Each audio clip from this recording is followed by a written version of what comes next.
Bom dia, ouvintes da Rádio Assunção Cearense. Bom dia, internautas do blog do Edson Silva. Estamos começando agora o nosso programa, o blog do Edson Silva, na Rádio Assunção Cearense. A Assembleia Legislativa do Ceará renova um contrato de aluguel de avião para ficar à disposição do gabinete da presidência da Assembleia por um valor superior a R$ 1,5 milhão no ano. Este avião serve, aliás, esse contrato já existe, a Assembleia apenas aditivou, quer dizer, renovou o contrato, agora com pouco mais de R$ 1,5 milhão para servir aos passeios dos deputados estaduais. A Assembleia não dá um bom exemplo de respeito aos recursos públicos. Ela tem um duodécimo significativo. A Lei de Responsabilidade Fiscal obriga o Estado a liberar mensalmente uma parcela X dos recursos arrecadados para o custeio do Legislativo cearense. Quanto mais aumenta a arrecadação, mais aumenta o dinheiro da Assembleia. E aí ela gasta sem dó nem piedade. Porque os deputados vão contratar um avião para ficar à disposição deles ao custo de R$ 1,5 milhão por ano, já que eles não viajam, não têm exercício fora do Estado. As viagens que eles podem empreender são as viagens para os seus municípios. E grande parte dos municípios sequer tem aeroporto para receber a aeronave do tipo que é contratada pela Assembleia. É desmando. Os cearenses precisam acompanhar esses gastos que são feitos pela Assembleia Legislativa, com avião, com contratação de pessoas para não prestar serviço algum, só para servir de nepotismo. Enquanto isso, nós estamos nos deparando aí, já está garantido, a não ser, e que se Deus quiser pode mudar, está garantido que nós teremos uma seca no próximo ano. Esta seca só não acontecerá se Deus nos prover com chuvas, mas a seca já está anunciada desde o início deste ano. E as autoridades cearenses, sobretudo os deputados estaduais, não têm nenhuma ação concreta com relação a medidas de preparação para a minimização dos sofrimentos da maioria da população cearense com as consequências da seca que teremos no próximo ano. No Congresso Nacional, deputados federais de outros estados do Nordeste, que também poderão sofrer as consequências de uma seca em 2024, já se mobilizam para o enfrentamento da crise hídrica e também humana que teremos a partir do início do próximo ano. Amanda. Olá, Edson. Olá, internautas do blog do Edson Silva. Bom, a Comissão de Meio Ambiente e Desenvolvimento Sustentável da Câmara dos Deputados discute nesta quinta-feira, 14, medidas para enfrentar a seca atípica prevista para o Nordeste entre fevereiro e maio de 2024. A audiência pública será realizada no dia 4, às 10 horas desta manhã. A reunião é uma iniciativa do deputado Fernando Mineiro, do PT do Rio Grande do Norte. Ele destaca que o fenômeno El Niño, junto com outros efeitos do aquecimento global, vai provocar no primeiro semestre do ano que vem uma severa estiagem na região do Nordeste.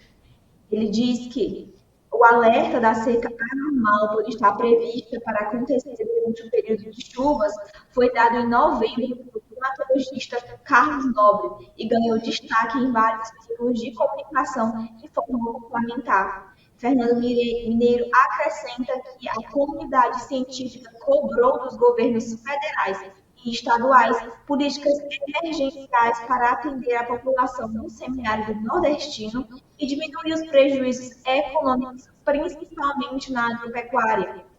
O deputado informa que, segundo estudos, as temperaturas do Nordeste e do Norte podem ficar entre 0,5 graus Celsius e 2,5 graus Celsius acima da média no ano que vem. E o senador e ainda ministro da Justiça do governo Lula, Flávio Dino, vai realmente ser ministro do Supremo Tribunal Federal. O seu nome foi aprovado ontem pelo Senado da República. Nós sempre dissemos aqui, inclusive no programa de ontem, que o nome dele seria aprovado, apesar das inúmeras manifestações contrárias. Foi uma longa sabatina que durou próximo das 10 horas, mas ele se ouve muito bem em todo o curso dessa sabatina. O senador Ververton Rocha, que foi aliado e adversário político de Dino no estado do Maranhão, foi o relator do projeto de sua indicação. O líder do MDB no Senado, Eduardo Braga, quando teve a oportunidade de falar, todos os deputados da Comissão de Constituição e Justiça tinham 10 minutos para interpelarem tanto o ministro Flávio Dino quanto o procurador indicado para a Procuradoria-Geral da República.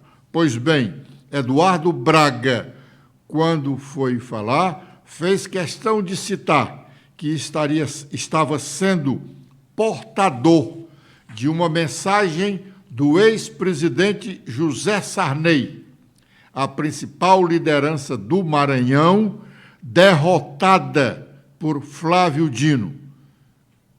Sarney e sua família, que já governaram o estado do Maranhão, representaram o estado do Maranhão no Senado e na Câmara dos Deputados, elogiou a indicação de Flávio Dino para o Supremo. Mas vamos ouvir o que disse o senador Ververton sobre Dino. Nós estivemos desde cedo na CCJ, uma longa sabatina, onde tivemos a oportunidade não só de testemunhar o que já tínhamos relatado, mas também de tirar todas as dúvidas em relação ao notável saber jurídico e à reputação do indicado, senhor Flávio Dino, para a vaga da Suprema Corte Federal. Isso porque são os pré-requisitos necessários para se ocupar função de tal relevância. Quero dizer, presidente, que também, convencido da postura e da forma como o ministro Flávio Dino não só conduziu hoje a sabatina, ficou muito claro que ele sabe se conduzir de acordo com a tarefa que ele se delega ou lhe é delegada durante a sua vida pública. Soube se comportar como juiz federal, não esteve envolvido em nenhum tipo de ação espetaculosa, não esteve em nenhum tipo de operação que viesse tentar lhe projetar. Flávio Dino, enquanto juiz federal, ele se dedicou à sua magistratura ao longo dos 12 anos da sua vida pública naquele momento. Naquele momento, teve a oportunidade de ser desembargador convocado aqui no TRF1. Teve a oportunidade de ser presidente da Associação dos Magistrados do Brasil. Não foi do seu estado, de todo o Brasil. Ele teve a oportunidade de ser secretário do conselho mais importante do Judiciário com o órgão máximo superior do Judiciário, que é ser secretário nacional do CNJ. O senador Flávio Dino, ministro Pacheco, decidiu entrar na política, senador Otton. E ali, senador Omar, ele fez como todos têm que fazer. Encerrou a sua carreira, se afastou e dali ele anunciou a sua entrada na vida pública. Repito, pela porta da frente, sem precisar usar nenhuma operação, nenhum tipo de ação para que ele pudesse viabilizar. Então, ele, ao ser governador 2 vezes, ser o único brasileiro em vida, que teve a oportunidade de estar ocupando os 3 poderes da República, Executivo, Legislativo e Judiciário, se credenciou para chegar ao Supremo Tribunal Federal. Portanto, eu quero aqui agradecer a confiança de Vossa Excelência e dizer que nós estamos aqui convencidos que o Flávio Dino não só será aprovado pelo plenário do Senado Federal, mas também será um grande um grande ministro da Suprema Corte Federal e honrará o Maranhão, o Nordeste brasileiro. Obrigado, presidente. Bom, ainda sobre a sabatina a que submeteu o ministro Flávio Dino ontem na Comissão de Constituição e Justiça do Senado, sobre a votação da indicação do seu nome para ministro do Supremo Tribunal Federal no plenário do Senado, vale dizer que na Comissão de Constituição e Justiça, 2 cearenses votaram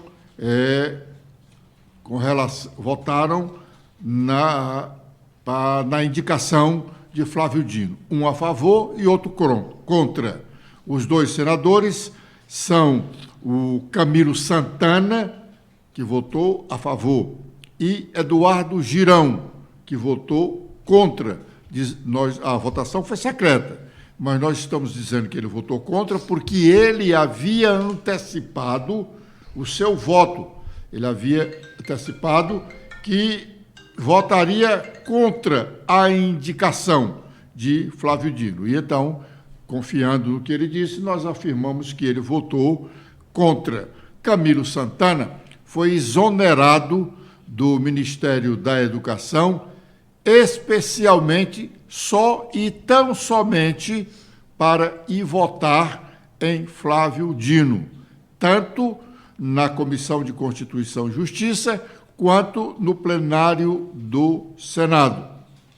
O governo do presidente Lula não queria sofrer uma derrota. Aliás, seria horrível para ele perder essa indicação. Ele já havia perdido uma indicação para a Defensoria Pública Geral da União. Portanto, ele exonerou todos os ministros senadores para que fossem votar. Camilo votou a favor e Girão, óbvio, votou contra. O momento que causou admiração em muita gente, óbvio que fora do Senado, porque lá eles, embora sejam adversários políticos, têm uma convivência amigável. Socialmente, eles convivem muito bem no Senado. Mas, quando o senador Sérgio Moro saiu da sua cadeira para ir cumprimentar o sabatinado, o ministro Flávio Dino, as especulações pulularam pelo Brasil afora. Nós ainda somos muito mal educados em relação à relação política. Nós entendemos erroneamente que os políticos adversários são inimigos. Não necessariamente, e nunca deveriam ser. Todos podemos ter ideias diferentes uns dos outros, mas, respeitando-nos, podemos conviver amigavelmente, socialmente, muito bem. A política brasileira, em determinado momento, é ruim exatamente por essa concepção de que adversários são inimigos. Não, adversários não devem ser inimigos, até porque, no caso do Ceará, nós temos 3 senadores, todos os estados brasileiros têm 3 senadores. Um senador, o Eduardo Girão, é oposição ao governo do estado. Mas o fato de ele ser oposição ao governo do estado não o credencia a ser inimigo do governador. Ele tem por obrigação, todos os 3 senadores, por obrigação, defender os interesses do estado do Ceará, seja quem for o governador do momento. Um outro fato interessante para nós aqui do Ceará foi imediatamente após o resultado da votação na Comissão de Constituição e Justiça, que é importante politicamente, mas não era tão importante com relação ao resultado final da indicação, porque a votação no plenário do Senado é que é a definitiva. O sabatinado pode até ser derrotado na Comissão de Constituição e Justiça, mesmo assim, o seu nome obrigatoriamente terá que ser levado ao plenário. E se o plenário aprovar com 41 votos a favor, o indicado será realmente indicado e o presidente da República poderá nomeá-lo para o cargo. Pois bem, um outro fato significativo foi que, imediatamente após o resultado da eleição, estavam lá o cearense Inácio Arruda, uma das lideranças nacionais do PCdoB, com a deputada federal, líder do PC, líder na Câmara dos Deputados, não do PCdoB, mas do bloco a que ele integra, abraçados com Flávio Dino. Flávio Dino começou a sua vida política partidária filiado ao PCdoB. Pelo PCdoB, ele foi deputado federal e foi governador do estado do Maranhão. Agora é o momento de sabermos quais as nossas manchetes. Letícia. Bom dia, Edson. Bom dia a todos que acompanham o nosso programa desta quinta-feira. Com as atualizações feitas no nosso blog, temos que a deputada estadual, doutora Silvana, volta a defender uma chapa pura do PL no ano que vem. Quero ver quantos conservadores tem em Fortaleza. Com 3 nomes lançados por legendas de direita, a parlamentar acredita ser difícil uma coligação do Partido Liberal com outras siglas. Também temos sobre a Assembleia que o deputado Felipe Mota alega que o Estado não receberá R$1 bilhão do governo federal, mas será um empréstimo. Na avaliação do parlamentar, os recursos serão oriundos de um empréstimo feito pelo Executivo Estadual através de uma mensagem que tramita na Casa Estadual Legislativa. Também temos que a CPI da Enel será prorrogada. Deputado defende acompanhamento de plano de expansão. O colegiado precisa acompanhar esse plano prometido pela empresa para se saber se essa medida será de fato realizada pela fornecedora de energia. E também temos que deputado petista critica a aprovação do título de cidadão fortalezense para Jair Bolsonaro. De Assis Diniz diz que a aprovação da honraria se torna ainda mais incoerente, visto o apoio que recebeu de parlamentares do PDT. Agora com os destaques nacionais, iniciando pelo Estadão, temos a principal manchete sobre economia. Não existe nada sem juros, é o marketing do varejo, diz presidente das associações comerciais. Alfredo Cotai explica que comerciantes embutem juros cobrados pelas maquininhas de cartão de crédito no preço do produto, já que precisam antecipar os valores e pagam por isso. Ele sugere limitação em 8 parcelas. Agora, com as atualizações do Globo, temos em principal destaque sobre Dino no STF, que o ministro herda 344 ações, incluindo CPI da Covid, Jair Bolsonaro e Juscelino Filho. o novo integrante da corte cuidará de processos que eram da ministra Rosa Weber e de parte das ações de Luiz Roberto Barroso. Também temos que banco cobra mais de R$360 mil de Jair Renan por não pagar empréstimo. Também temos sobre Janja hackeada, a primeira-dama, a PF faz buscas em caso de suspeito de invadir a rede social da primeira-dama. E agora, com as últimas da Folha de São Paulo, temos que Dino será o primeiro-ministro no Supremo desde a redemocratização, antes eleito para o Executivo. E também temos que comandante da Marinha se queixa de navios antigos em evento na presença de Lula. Força tenta angariar apoio do governo à proposta para aumentar um orçamento militar.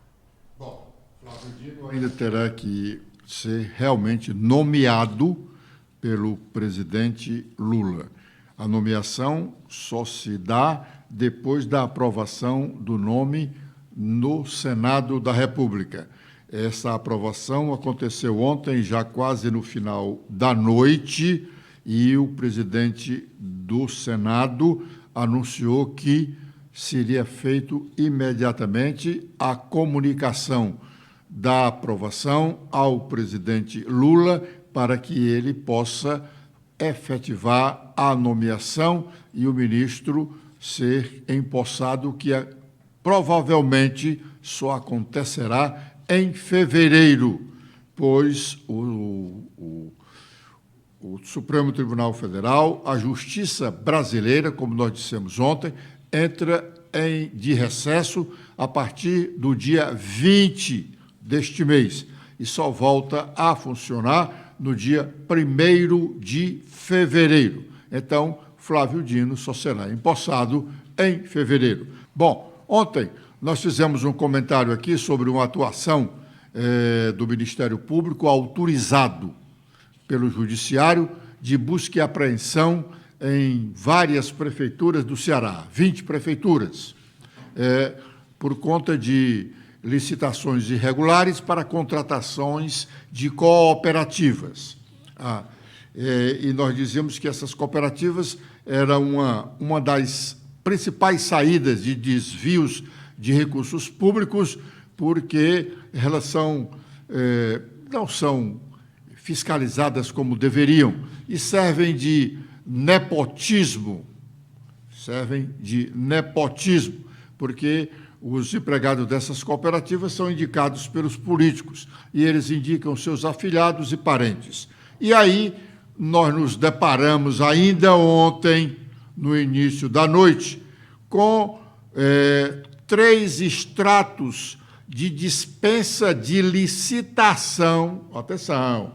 Ora, se a contratação feita através de uma licitação ainda tem irregularidades, que dirá quando ela é feita com dispensa de licitação.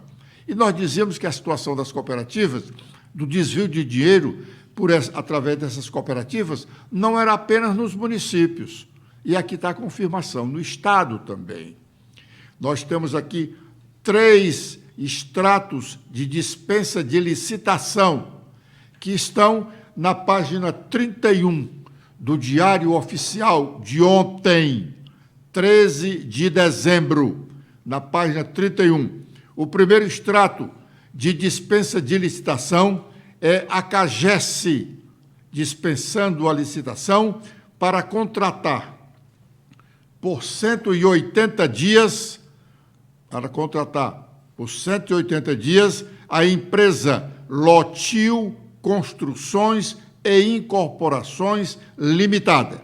Neste primeiro contrato, a CAGES vai pagar por 6 meses a importância de 9 milhões, 1,5 milhão por mês, 9.102.626,78 o primeiro. O segundo é com a mesma empresa Lotil Construções, também de 180 dias, este no valor de R$ 3.281.244,32. E o terceiro contrato com a mesma empresa Lotil, no mesmo prazo de 180 dias, no valor de R$ 4.096.718,39. Atenção, Ministério Público, que está atento a algumas situações de prefeituras, pequenas prefeituras, porque aí Caucaia, Juazeiro, Maracanaú, Sobral e outras grandes ou consideradas grandes, o Ministério Público passa à distância. Atenção, Ministério Público, vamos lá ver esses contratos da CAGES. Atenção, Tribunal de Contas do Estado. A CAGES precisa ser fiscalizada com relação a esses seus contratos, sobretudo os sem licitações. Ontem, na Assembleia, tivemos uma briga de apóstolo com pastor. Veja bem, apóstolo e pastor, todos blasfemando e falando no nome do Senhor. Veja bem, uma briga feia, desnecessária. O apóstolo é o Luiz Henrique e o pastor é o pastor Alcides. Luiz Henrique tomou as dores lá de alguns pronunciamentos que criticavam o governo Lula e foi fazer acusação ao pessoal ligado ao ex-presidente Bolsonaro. Inclusive, criticou protestantes que o criticavam pelo apoio na campanha eleitoral a Lula. E aí ele vaticinou, atenção, nenhum de vocês vai ser reeleito, nem o Lula será reeleito. Olha lá, isso foi quem ditou o apóstolo Luiz Henrique. Mas aí ele foi grosseiro, e o pastor Alcides respondeu também grosseiro, citando.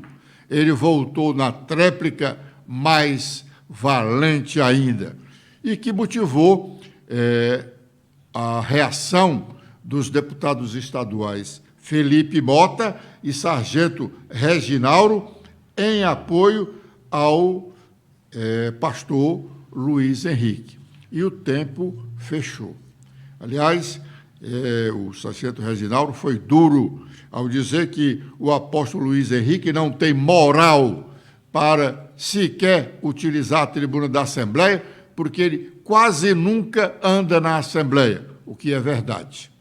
O deputado apóstolo Luiz Henrique dificilmente anda na Assembleia. E, quando é visto na Assembleia, só é notado pelas suas roupas, até certo ponto, apapagaiadas. E isso é motivo de chacota, tanto de deputados como servidores da Assembleia. Hoje, agora pela manhã, o deputado apóstolo Luiz Henrique foi à tribuna da Assembleia pedir algumas desculpas, mas reiterar o que havia dito na sessão de ontem. Lamentável. Filhos de Deus, verdadeiros filhos de Deus, sem dúvida, não brigam como a briga de ontem de apóstolo e pastor. Com essa observação, nós estamos encerrando o nosso programa de hoje, agradecendo a honrosa audiência dos ouvintes da Rádio Assunção Cearense e internautas do blog do Edson Silva, prometendo estar de volta amanhã, a partir das 11h45, com a proteção de Deus. Letícia. Eu também faço meus agradecimentos a todos que acompanharam o nosso programa de hoje. Vocês podem ver mais notícias apontando a câmera do celular de vocês para este QR Code. Espero revê-los no nosso programa de amanhã. Até lá!